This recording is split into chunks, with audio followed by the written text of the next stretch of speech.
Hello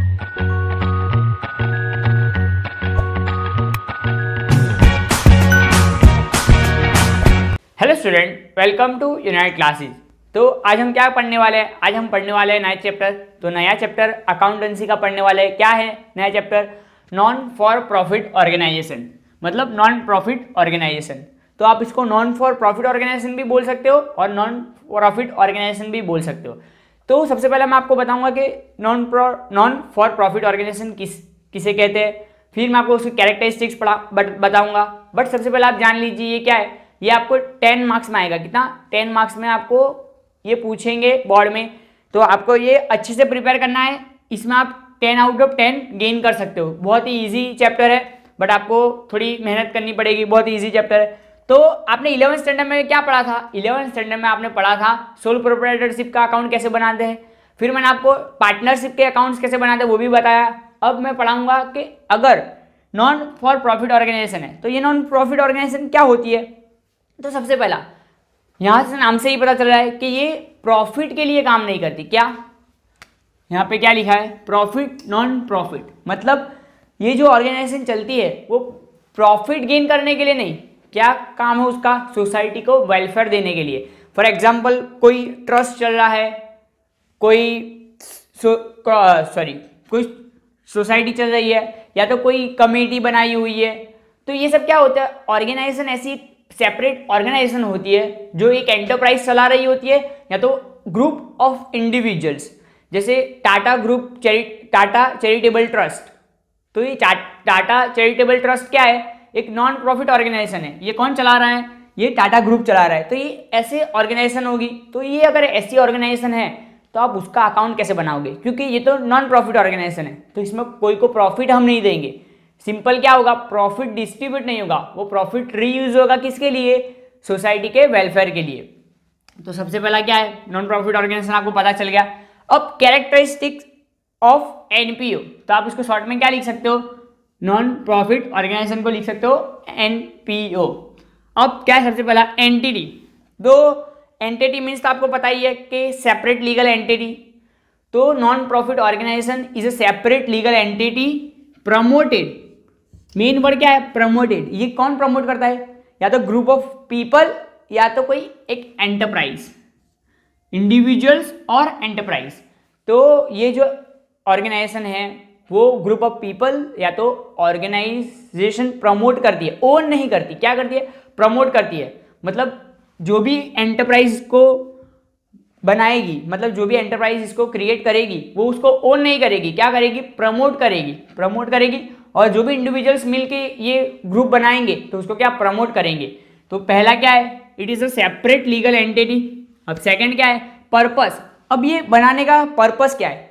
तो normally India में education sector क्या है? नॉन फॉर प्रॉफिट है। मतलब एजुकेशन सेक्टर से आप पैसा नहीं कमा सकते। तो नॉर्मली जो भी स्कूल्स होती है वो क्या होती है? जो भी स्कूल होती है वो नॉन प्रॉफिट ऑर्गेनाइजेशन होती है। मतलब जो प्राइवेट स्कूल होती है वो आप पैसे कमाने के लिए नहीं बना सकते, आपको नॉन फॉर प्रॉफिट ऑर्गेनाइजेशन ही बनाना पड़ेगा। पता चला? तो पर्पस क्या होता है? पर्पस होता है सोसाइटी का वेलफेयर करना, सोसाइटी को प्रमोट करना। तो क्या क्या है? अभी कल्चर प्रमोट कर रहे हो तो कोई कल्चर, मतलब आपकी एक स्टेट है और उसमें एक कल्चर है, तो आपका खुद का एक ट्रस्ट चल रहा हो। पता चला? फिर सेकंड क्या है? एजुकेशनल। तो आपकी जो स्कूल होगी नॉर्मली गवर्नमेंट ओन कर रही होगी, या तो कोई प्राइवेट फर्म भी ओन कर रही होगी, बट उसका जो अकाउंट होगा वो कैसा होगा? Non for profit organisation. मतलब अगर स्कूल से प्रॉफिट आता भी है तो क्या होगा? वो प्रॉफिट कोई भी ले नहीं जाएगा, बाद में वो स्कूल में ही प्रॉफिट यूज होगा। फिर क्या है? रिलीजियस। अगर कोई रिलीजियस पर्पस के लिए आपने ट्रस्ट बनाई हुई है। फिर क्या? Professional objectives. Professional objectives means क्या? कि जैसे डॉक्टर का पूरा वो होता है, ग्रुप होता है, तो उनकी कोई एक अलग प्रोफेशनल नॉन प्रॉफिट ऑर्गेनाइजेशन बनती है उनके बेनिफिट्स के लिए, तो वो भी नॉन प्रॉफिट ऑर्गेनाइजेशन होगी। फिर क्या है?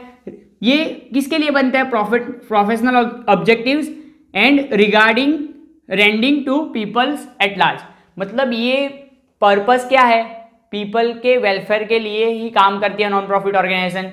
ना किसी का प्रॉफिट होता है ना किसी का लॉस होता है। प्रॉफिट होगा तो किस में यूज होगा? फिर से वही इंस्टीट्यूट में यूज होगा।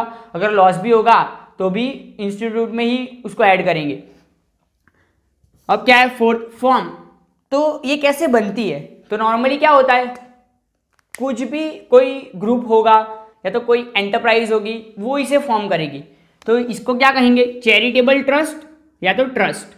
तो आपने सुना होगा कि Tata charitable trust, Reliance charitable trust, तो ये सब क्या है, ट्रस्ट है, वो क्या है, नॉन प्रॉफिट ऑर्गेनाइजेशन, तो ये एक फॉर्म है।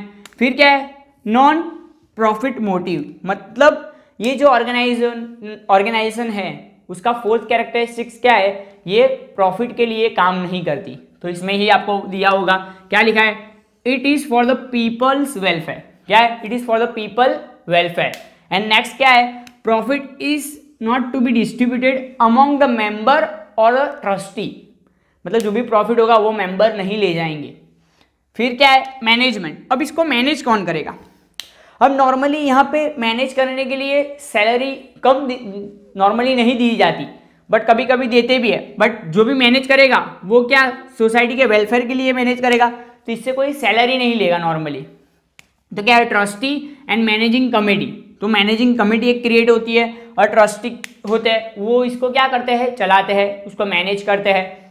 फिर क्या है, फंडिंग, अब इसको फंडिंग कहाँ से मिलती है, तो आपने सुना होगा कि डोनेशन लोग देते हैं, तो ये डोनेशन नॉर्मली कहाँ देते हैं वो लोग, नॉन प्रॉफिट ऑर्गेनाइजेशन में, जो किसके लिए काम करती है, कल्चर के लिए, फिर educational, religious, professional objectives of a people, मतलब पीपल्स के वेलफेयर के लिए जो काम करती है ऑर्गेनाइजेशन, उसमें आप डोनेशन दोगे तो वो क्या होगा, उनका एक फंड होगा। फिर अगर आपने कोई आपके एरिया में कोई स्पोर्ट्स क्लब है, वो स्पोर्ट्स क्लब है नॉन प्रॉफिट ऑर्गेनाइजेशन के लिए, कि पीपल को स्पोर्ट्स के लिए मोटिवेट करना, तो उनके स्पोर्ट्स के लिए मोटिवेट करना, तो आपको क्लब चल रहा है तो आपको वहाँ पे मेंबरशिप फीस देनी पड़ेगी, तो वो मेंबरशिप फीस भी क्या होगी, उनके लिए फंडिंग का जरिया होगा। और थर्ड है सरप्लस, जो भी वो लोग प्रॉफिट कमाएंगे वो भी उनके लिए पैसा जनरेट करेगा, तो सही है।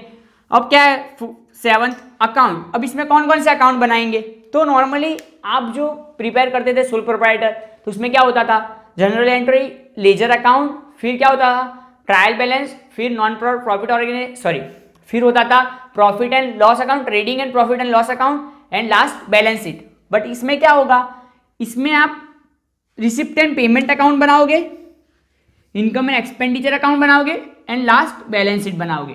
तो ये क्या थी, ये कैरेक्टरिस्टिक्स थी, तो आपको ये कैरेक्टरिस्टिक्स याद रखनी है। अगर इन नियर फ्यूचर अगर आपको कोई नॉन प्रॉफिट ऑर्गेनाइजेशन स्टार्ट करनी है पीपल के वेलफेयर के लिए, तो आप कैसे प्रिपेयर करोगे उसके अकाउंट, उसको कैसे मैनेज करोगे, वो आपको अच्छे से ये चैप्टर में पता चलेगा। तो आप ये चैप्टर में अच्छे से ध्यान देना, अगर आप चाहते हो सोसाइटी का वेलफेयर करना तो भी।